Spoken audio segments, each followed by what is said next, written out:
माझ्यासोबतची सगळी जी आमची मित्रमंडळी सगळी टीम होती, सगळे आम्ही रडत होतो. एंडला तर it was like a climax खूप छान मेंटेन केलेला. लिटरली मला माझ्या बाबांची आठवण आली. मूवी स्टार्ट झाल्यापासून एंड झाल्यापर्यंत आम्ही दोघी रडत होतो. माझ्या बाजूला 2 लहान मुली आहेत, त्या दोघींनाही हा मूवी फार आवडला आणि दोघीही बघताना इतक्या भावूक झाल्या होत्या, म्हणजे त्या थोड्याफार रडत सुद्धा होत्या मूवी बघताना. एवढी लहान मुलगी किती सुंदर अभिनय करून ती तिचं भावना व्यक्त करते.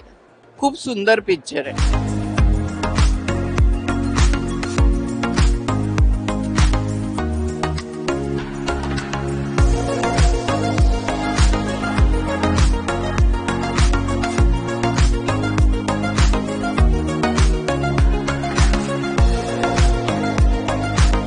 फारच उत्तम आणि सुंदर सिनेमा बनवलाय. प्रचंड भावविवेश केलं सिनेमाने. माझ्यासोबतची सगळी जी आमची मित्रमंडळी सगळी टीम होती, सगळे आम्ही रडत होतो आणि खरंच खूप आवडला सिनेमा. सर्वांनी आवर्जून बघायला जा. खूप रडाल तुम्ही आणि खूप मजा सुद्धा करा.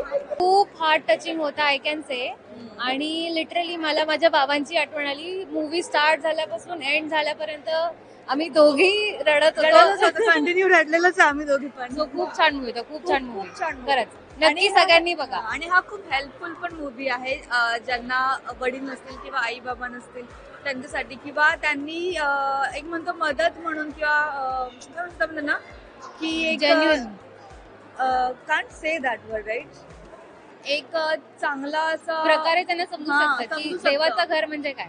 सो नक्की सगळ्यांनी हा मूवी बघा. अप्रतिम, खूप वेगळा असा विषय आहे. फार सुंदर मूवी आहे. मायराची जी भूमिका होती, एका लहान मुलीनी जी भूमिका विशिष्ट पद्धतीने निभावलेली आहे ती अप्रतिम आहे.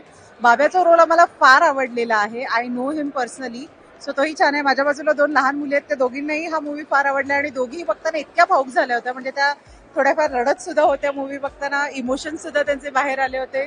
So it was overall a very nice movie. Good subject, एक वेगळा विषय आहे. सगळ्यांनी येऊन बघावं असं मी सगळ्यांना आवाहन करेन. देवाचं घर जरूर बघा. खूप छान आहे. इमोशनल पिक्चर आहे आणि दोन्ही मुलींचं काम खूप छान आहे. फॅमिली सोबत जाऊन तुम्ही खरंच सगळ्यांनी बघा आवर्जून. हा मूवी खूप छान आहे. दोन्ही मुलींची कामं आम्हाला खूप खूप आवडलीत आणि शेवटला एवढं इमोशनल झालं, आम्हाला रडायला आलं. खूप छान.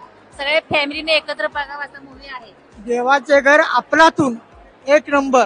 अनाथ मुलीला कसं वाटतं बाबा गेल्यानंतर, आणि तिने खरं म्हणजे सगळ्यांमध्ये तिच्या बाबांचा प्रेम कसा मिळाला ते सांगितलं. आताच्या मुलांना जे आईबापांची कदर नाहीये ते त्यांना कळून येणार की बाबा नसल्यावरती कसं वाटतं एखाद्या मुलाला. खूप मस्त वाटला. खूप इमोशनल. आम्ही अख्खा मूवी रडत होतो. लिटरली रडत होतो. ट्रू. खूप सुंदर मूवी होता. I really want everyone to see this movie. Seriously this is true cinema. Cinematic shots सगळं चांगलं होतं. मला पण फार आवडली फिल्म. बरेच सीन होते ज्यात मी खूप इमोशनल झालो आणि सर्वांनीच पाहायला पाहिजे. मूवी वॉज म्हणजे खूप एंगेजिंग होती. स्टोरी लाईन खूप सुपर्ब होती. म्हणजे एकदम टची होती. म्हणजे एंडला तर it was like a climax खूप छान मेंटेन केलेला. आणि मुलांना पण खूप घेण्यासारखं आहे की आपण आईवडिलांचा रिस्पेक्ट किती करायला पाहिजे, सिनियर सिटीजन्सचा पण. आणि बेसिकली गरिबीचे पण दिवस दाखवलेत, चांगले दिवस दाखवलेत. मग इट्स लाईक सगळ्यांना एक रिअलायझेशन आहे की आपण लाईफमध्ये किती हाईट्स अचीव्ह केल्या, but we should not leave the roots. We have to stick to it. आज मी आले मुक्काम पोस्ट देवाचं घर बघायला. ऍक्च्युली मला समजून गेलं की देवाचं घर असतं पण ते आपल्याला शोधावं लागतं. तर नेहमी अशी शोधत राहायची की कुठे असतं हे देवाचं घर. पण त्या छोट्या बाळाने एवढं प्रेमाने सांगून दिलं की तुम्हाला शोधायची गरज आहे, तुमच्या जवळच बघायची गरज आहे आणि आपल्याला भेटून जाईल. एवढं सुंदर मूवी मी लास्ट 6 months मध्ये बघितलीच नाहीये. And I am so happy. I am grateful that मी एवढे 2 तास काढून इथे आली आणि मी एवढं छान मूवी बघितला. I am so happy. You can see my that happiness on my face.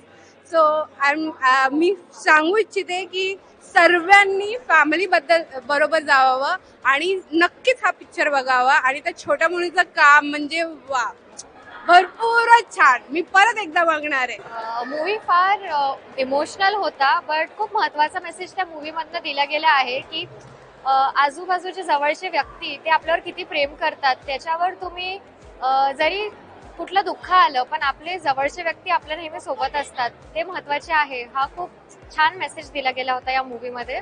तो फार आवडला. आणि नक्कीच मायराने पण खूप सुंदर काम केलंय. बाकीच्या सगळ्या कास्टनी पण खूप छान असं मस्त छान निर्माता मूवीने खूप छान केलाय. प्रेक्षकांना सांगणार की नक्कीच हा मूवी जाऊन पहा. खूप एक वेगळा आणि छान मूवी आहे.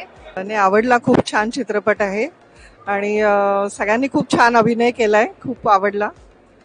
जास्त करून मायराचा अभिनय मला खूप आवडला. किती छोटी मुलगी आणि गोड आहे आणि खूप छान एक्सप्रेशन्स दिले ती. पिक्चर एकदम खूपच छान आहे, अप्रतिम आहे. म्हणजे मला तर असं वाटतं सगळ्यांनी बघायला पाहिजे आपल्या मुलांसोबत, फॅमिली सोबत जाऊन. खरंच खूप खूप मस्त पिक्चर आहे. एक एक जे पार्ट्स होते ते एवढे अमेझिंग होते की लाईक काय काय पार्ट्स जे एकदम टचिंग होते, काय काय पार्ट्स जे एकदम मस्त होते. म्हणजे मला ओव्हरऑल खूप आवडलं. लहानांपासून मोठ्यांपर्यंत सगळेजण एन्जॉय करतील असा मूवी आहे. सो सगळ्यांनी नक्की पाहावा आणि हा मूवी बघून तुम्हालाही कळेल तुमच्या लाईफ मधला सुपरमॅन कोण आहे ते. मूवी खूप छान आहे, सर्वांनी बघायला या. मराठी पिक्चर पण छान असतात, गाणे पण खूप छान आहे, सर्वांचा अभिनय पण खूप छान आहे. फार सुंदर म्हणजे विषय होता तो फार छान होता, खूप आवडला. कामं पण फार छान केली आहेत म्हणजे सगळ्या. शेवटला तर खूप रडले. खूप खूप एकदम मस्त. मायराचं काम पण खूप छान. मायरा पिक्चर सगळाच खूप छान होता. मायराने रडवलं आम्हाला सगळ्यांना. प्रेक्षकांना सांगेल की वडिलांचं आणि मुलीचं जे काही प्रेम अतूट असतं आणि बाबा नाही भेटलेले तिला, म्हणून तिला जी खंत वाटत असते ती तिची खंत कशी तिने व्यक्त केले, खूप त्या पिक्चर मध्ये खूप जाणून दिलंय तिने आम्हाला.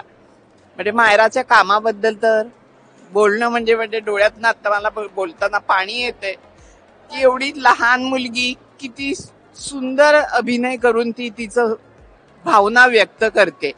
खूप सुंदर पिक्चर आहे, बघण्यासारखं आणि सगळ्या फॅमिलीनी बघण्यासारखं आहे. कंपोस्ट देवाचं घर हे नावच खूप छान आहे. खूप छान पिक्चर आहे आणि मायरा तर काय खूप छान ऍक्टिंग केली आहे. प्लीज सर्वांनी हा पिक्चर बघा, कंपोस्ट देवाचं घर. थँक्यू. मूवी तर एक नंबर आहे, फर्स्ट क्लास आहे. लहान मुलींचं दोघींचं पण काम खूप छान आहे. ऑल ओव्हर सगळेच कॅरेक्टर खूपच सुंदर आहेत, प्रश्नच नाहीये. खूप छान आहे, खूप म्हणजे ऑडियन्सने बघावा असा सिनेमा आहे. खूप छान, एकदम सुंदर असा सिनेमा बनवलाय. मराठीमध्ये असे सिनेमे येणे खरंच खूप गरजेचं आहे आणि खूप छान सिनेमा. एकदमच जो मराठी पिक्चर हा चांगला बनवलेला आहे. निर्मात्यांनी एक चांगला संदेश आणि समाजाला दिलेला आहे. वडील आणि मुलीचं प्रेम आणि जे जिजाचं जे काम झालेलं आहे ते एकदम उत्तम झालेलं आहे. त्याचप्रमाणे जेव सगळ्याच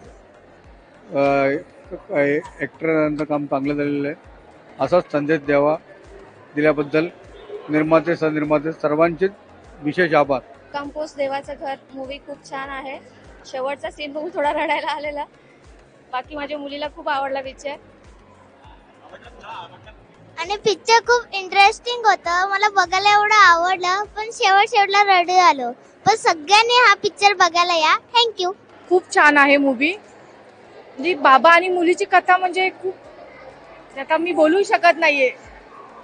नक्की बघा, एक बाबा आणि मुलीची कथा काय आहे, बाबा किती अटॅच असतात मुलीशी. तुम्ही नक्की थिएटरला जाऊन बघा. मूवी खूप सुंदर आहे, सगळे कॅरेक्टर खूप सुंदर छान केले त्यांनी कॅरेक्टर. आणि मुळात मायराने खूप सुंदर काम केलं आणि वडिलांचं आणि मुलांचं जे नातं दाखवले ते खूप सुंदर आहे. अक्षरशः जरूर सगळ्यांनी येऊन मूवी पाहावी अशी ही मूवी आहे. खूप म्हणजे खूप सुंदर मूवी आहे. मस्त आहे मूवी. आणि मी आधी म्हणाले होते की हा जो मूवी आहे तो एक बाप आणि लेकीच्या नात्याला ओलावा देणारा आहे आणि खूप सुंदर चित्रीकरण सादरीकरण केलं आहे संकेत सरांनी. खूप खूप मेहनत घेतली आहे टीमने सुद्धा आणि भारी मस्त पिक्चर. सुंदर म्हणण्यापेक्षा पिक्चर भावनिक आहे. हा पिक्चर वेगळ्या विषयातला पिक्चर आहे. म्हणजे खूप असं वाटलं की देवाचं घर म्हणजे काय वेगळं असतं, पण हा वेगळ्याच देवाचं घर. एक लहान मुलीचे वडील नसतात आणि मग तिला किती वेदना होतात म्हणजे का, आणि कसं तिला वाटतं देवाकडे आपण जायचं. तिला कळतं की माझे वडील देवाच्या घरी. मग त्यावेळी तिने ते एक पत्र पाठवते देवासाठी पाठवायचं पर्सनल, आणि बाब्यात तिला ती मदत करतो आणि ती खूप भावनिक होऊन त्या म्हणजे असं पिक्चर बनवलं की डोळे भरून येतात. विषय वेगळा भावनिक आहे, पण सामाजिक विषय लोकांच्या कशा गरजा म्हणजे देशाचं काय होत नाही, मिळत नाही काय गोष्टी, ते पण त्यात त्यांनी सगळ्याच विषयाचं मांडलं. गावाच्या सुधारणाबद्दल असं ते वेगळं. आणि त्या ह्या विषय असून पण एक रडून येत नाही. शेवट मग मायासारखा माणूस असा बसून तसा रडण्यासारखा विषय असा म्हणजे मुलीचं काम आणि ती वडिलांसाठी किती यातना असते. मुली